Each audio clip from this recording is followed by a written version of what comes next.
Alegrando la mañana. Continuamos con estos tips súper útiles en la cocina. No llores picando la cebolla. Antes de picar la cebolla, déjala en el congelador por 30 minutos. Aunque este método solo es bueno si luego la vas a freír o a cocerla, no debes usarlo si la vas a preparar en una deliciosa ensalada.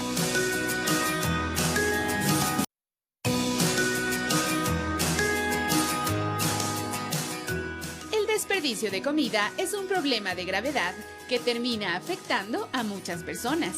Y esto es extraño porque nuestras abuelas y bisabuelas eran expertas en alargar la vida útil de cualquier sobra de comida, ya fuese mediante la conservación o transformándola en recetas deliciosas como por ejemplo postres.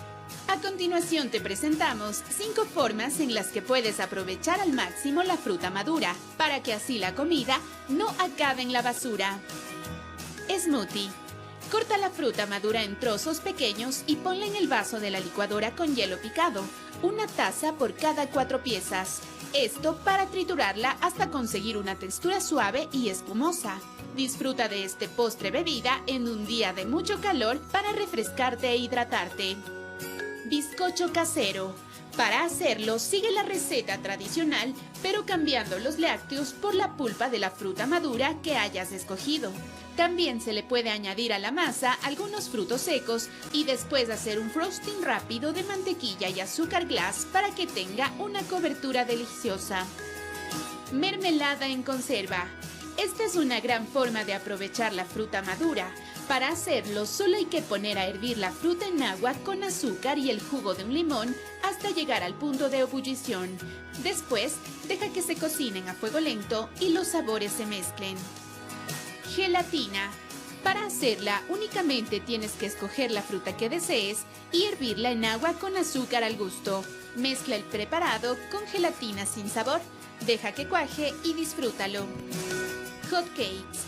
Aunque la original es con harina y huevos, este postre tiene una serie de variaciones que asegura el éxito.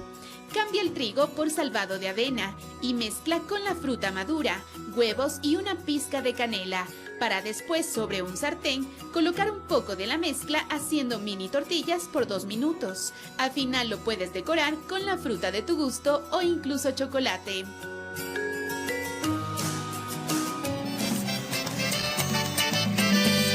Hablando de comida, Martín ya le dio hambre. Lo que tenemos que decir es súper importante. El desperdicio de comida es impresionante. Eso sí es algo que a mí me molesta muchísimo. En mi casa yo siempre digo, las cosas tienen que ser exactamente perfectas en cuestión de comida para que no se desperdicie. Pero si llegase a pasar y esta clase de cosas, como lo podíamos ver en la nota, pues tenemos varias opciones para no desechar o botar la fruta, sino poderla utilizar de las maneras que pudimos ver, que son en realidad geniales. Cuando ya está así un poquito pasadita la fruta, realizar mermelada nos puede funcionar de muy buena manera. Y estoy muy de acuerdo con la Cari, no hay nada más triste que desperdiciar o botar la comida, ¿no? Que llega a un punto de madurez y a veces no lo puede. Lo más importante es comprar lo necesario que usted va a consumir. Y segundo, pues si ya se le va, yo lo que hacía era la mermelada. Si ya se va a dañar la fruta o lo que sea, está muy madura, hace mermelada o puede hacerla batido. Pero estábamos viendo muy buenas opciones de acá, gracias mi querida Caro, por todas esas opciones que yo no tomaba en cuenta, pero podemos hacerla. Importantísimo, hay unas frutas que también se pueden congelar, como la fresa. ¿Sabes qué? Yo iba a mencionar lo mismo, Martín, porque las fresas en mi casa pues las consumimos bastante y por eso las compro en buena cantidad, pero hay veces, no sé, como que ya mis hijas no comieron fresa y se dedicaron a comer platanitos, pero yo congelo las fresas y después se pueden licuar leche de almendras o las bebidas vegetales, porque ya no puedo decir leche, las bebidas vegetales o la leche común y corriente o un jugo y le va a quedar bastante bien. Así que si usted no consume algunas frutas, es una muy buena opción tenerlas congeladas, muchas veces ya en porciones para poder ocuparlas y también hacer mermelada, que es lo que dijimos, que es como la mejor opción, ¿no? Lo que usted quiera, lo puede compartir pues con todos sus vecinos, con todo. Yo lo que hago cuando se me van a dañar las cosas, también hago todo y la reparto en el edificio donde vivo. Muy bien, me gusta. Ahí comemos todos para que no se dañe nada. Me gusta, Martín Quintana. Pudimos conocer entonces cuál es la mejor opción para que no tengamos que desechar ciertos alimentos que podría decirse se maduran con mucha más facilidad. La hepatitis es la inflamación del hígado. Inflamación es la hinchazón de órganos que ocurren cuando se lesionan o infectan y pueden dañar su hígado. La hinchazón y daño puede afectar el buen funcionamiento de este órgano. Existen diferentes tipos de hepatitis con diferentes causas. La hepatitis viral es el tipo más común. Es causada por uno de varios tipos, los virus de las hepatitis A, B, C, D y E. En los Estados Unidos, A, B y C son los más comunes. La hepatitis alcohólica es causada por el consumo excesivo de alcohol. La hepatitis tóxica puede ser causada por ciertos venenos, productos químicos, medicamentos o suplementos. La hepatitis autoinmune es un tipo crónico en el que su sistema inmunitario ataca a su hígado. Se desconoce la causa, pero la genética y el entorno pueden influir. ¿Cómo se transmite la hepatitis viral? En general, la hepatitis A y la hepatitis C se transmiten a través del contacto con alimentos o agua contaminados con las heces de una persona infectada. También puede contraer hepatitis E al comer carne de cerdo, ciervo o mariscos poco cocidos. La hepatitis B, C y D se transmiten a través del contacto con la sangre de una persona con la enfermedad. La hepatitis B y D también se pueden propagar a través del contacto con otros fluidos corporales. Esto puede suceder de muchas maneras, como compartir agujas de drogas o tener relaciones sexuales sin protección. ¿Cuáles son los síntomas de la hepatitis? Algunas personas con hepatitis no presentan síntomas y no saben que están infectadas. Si se presentan síntomas pueden incluir fiebre, fatiga, pérdida de apetito, náusea o vómitos, dolor abdominal, orina oscura, heces de color arcilla, dolor en las articulaciones y también ictericia, que es una coloración amarillenta de la piel y los ojos.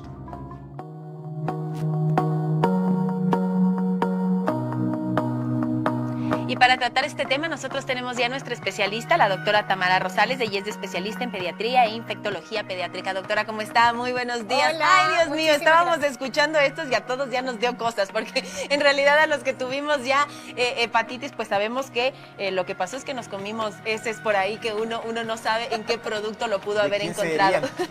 Doctora, bienvenida. Cuéntenos un poquito, porque normalmente creemos que solamente existe pues la hepatitis A, que es súper sencilla, que como decía, se ponen los ojitos amarillos y listo, esto pasa y hasta ahí llegó, pero no, puede ir mucho más allá también. Sí, claro. Sí, bueno, en primer lugar quiero decirles que hoy estamos conmemorando este Día Mundial de la Hepatitis. Es una iniciativa mundial. La idea es comenzar a concientizar acerca de estas enfermedades que son totalmente prevenibles y realmente tienen un porcentaje de complicaciones que no son nada despreciables, ¿no? Y efectivamente esta hepatitis normal que muchas veces decimos es esa hepatitis A, que es súper frecuente en Latinoamérica. Tenemos casos desde la infancia, incluso en los adultos, y de hecho hay como una paradoja, porque dicen que mientras mejoramos nuestras condiciones sanitarias, hacemos que, por ejemplo, los sistemas de cloacas estén adecuados, hagamos la cultura de la higiene de manos, el consumir alimentos que estén adecuadamente procesados, eso genera que entonces los niños no se infecten. Y cuando se hacen adultos, si nunca se vacunaron, entonces se van a enfermar de adultos. Y justamente la hepatitis A produce más complicaciones es en el adolescente y en el adulto. Entonces es muy importante que aprendamos y que tengamos conciencia de que esa enfermedad sencilla y simple que nos daba a muchos en la infancia, cuando no la adquirimos podemos generar complicaciones en la edad adulta. Y esto solo hablando de hepatitis A, que es una de ellas. ¿Podríamos profundizar en esto de las complicaciones, doctora? Porque sí, pasamos una época, nos dio un tiempo, nos sentimos mal, muy cansados, nos pusimos medio amarillos y demás. Pero ¿qué es lo que termina pasando de acuerdo a lo que usted nos cuenta en el futuro? ¿Qué puede pasar con un paciente ya adulto o quizá en la tercera edad? ¿Puede llegar a afectar durante toda la vida del paciente? La hepatitis que tiene la capacidad de enfermar a largo plazo, es decir, de quedarse de largo con nosotros en nuestro hígado, son la hepatitis B y la hepatitis C. La hepatitis A, para cerrar ese punto de esta primera de las hepatitis, se puede complicar de forma aguda, o sea, en pocas semanitas producir complicaciones, y es una complicación que se llama hepatitis fulminante. Y allí el único tratamiento que hay es el trasplante hepático, que sabemos que es súper complicado, difícil de conseguir, no es algo que podemos conseguir en cualquier centro de salud de nuestro país. Con respecto a la B y la C, cuando se complican así de largo, se quedan viviendo con el paciente, la hepatitis B más o menos el 30% de los casos se hacen crónicos, se hacen para toda la vida, y la hepatitis C más bien es como el 70% la que se alarga. Y de este grupo que se alarga con la enfermedad, que se queda con la enfermedad para el resto de su vida, hacen inflamación, que es esta cirrosis hepática que muchos escuchamos más asociada al licor o al alcohol, pero también se puede asociar a los virus, y se complica. 1 de cada 4 pacientes desarrollan cáncer hepatocelular. Entonces, justamente ahí de nuevo el trasplante pasa a ser el tratamiento de ese tipo de pacientes, la única solución. Y es una lástima porque la hepatitis B es una enfermedad que podemos prevenir de forma gratuita en el Ecuador. Es una vacuna que tiene más de 20 años utilizándose en el país, y de hecho ya hay muchas generaciones, los que han nacido en los últimos 20 años pudieron recibir esa vacuna, pero todos los que tenemos más de 20 añitos posiblemente no la recibimos. Y eso es importantísimo, ¿no? Por eso estamos tratando este tema el día de hoy, aparte en el Día Internacional pues de la hepatitis. Y ya que estábamos hablando pues de las causas y cuáles tenemos, ¿cuáles vendrían a ser los tratamientos? Sobre todo tratamientos leves a los más intensos que se puede tratar para la hepatitis. ¿Cómo vendrían a ser? ¿Y realmente lo curan, no lo curan o siempre queda una secuela?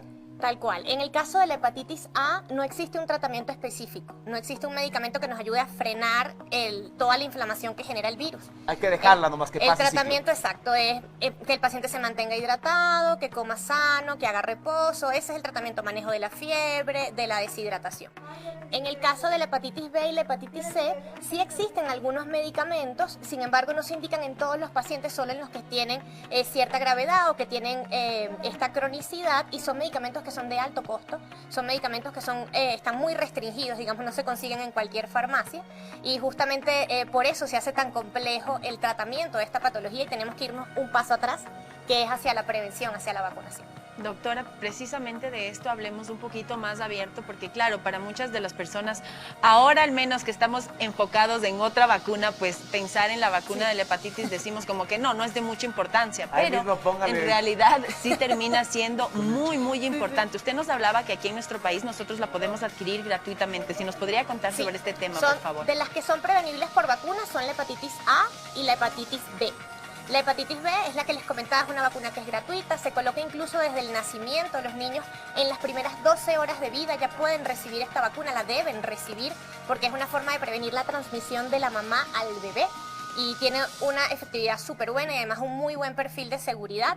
Y a lo largo de los meses, a los 2, a los 4, a los 6 meses de vida, los bebés reciben esta vacuna en los centros de salud de forma gratuita. También existe la vacunación gratuita contra hepatitis B para el paciente que sea personal de salud, para el paciente que está en diálisis, el paciente que va a recibir algún tipo de transfusión. Todos esos pacientes deben recibir necesariamente esta vacuna para estar totalmente protegidos. Sin embargo, como vimos, esta enfermedad nos puede afectar a todos, aunque no tengamos un factor de riesgo. Podemos en cualquier momento tener un accidente y requerir una transfusión, o podemos tener algún tipo de tratamiento con jeringas que no hayan sido adecuadamente procesadas, tatuajes, piercings, todo eso que perfectamente puede exponernos al virus, y lo ideal es que estemos adecuadamente vacunados. También existe la vacuna de hepatitis A, sin embargo no es gratuita en el país, y allí tendríamos que consultar con nuestros médicos para definir si somos candidatos a recibir.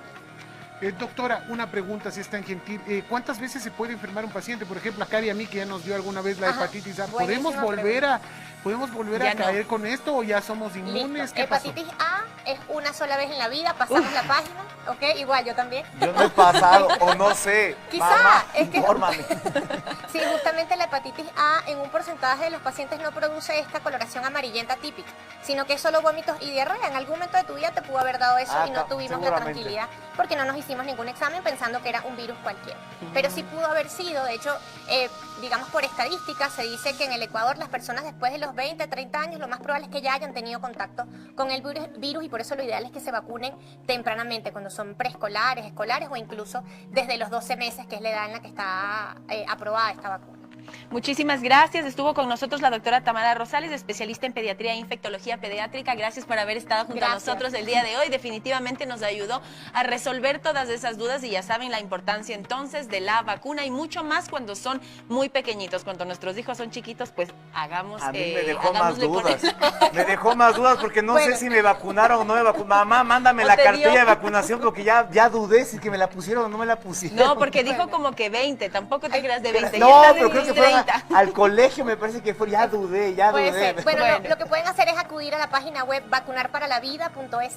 Ahí está toda la información que tenemos acerca de dónde se puede acudir para vacunar, dependiendo de nuestra ubicación geográfica, nos dice cuál es el centro de salud más cercano, dudas que tengamos de la enfermedad, que es súper útil para poder, digamos, consultar un sitio fácil de entender. Doctora, muchísimas gracias por estar aquí. Son las 10:17 después de este tema tan importante al cual debemos prestarle atención todos.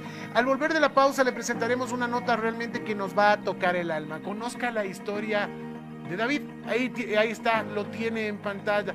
Un joven que nunca se dejó limitar por nada. Un joven que le va a sorprender y que le va a demostrar que en esta vida todo es cuestión de querer. Querer es poder. Conoceremos esta historia mágica aquí en Saboreando la Mañana. No se vaya, 10:18, ya venimos.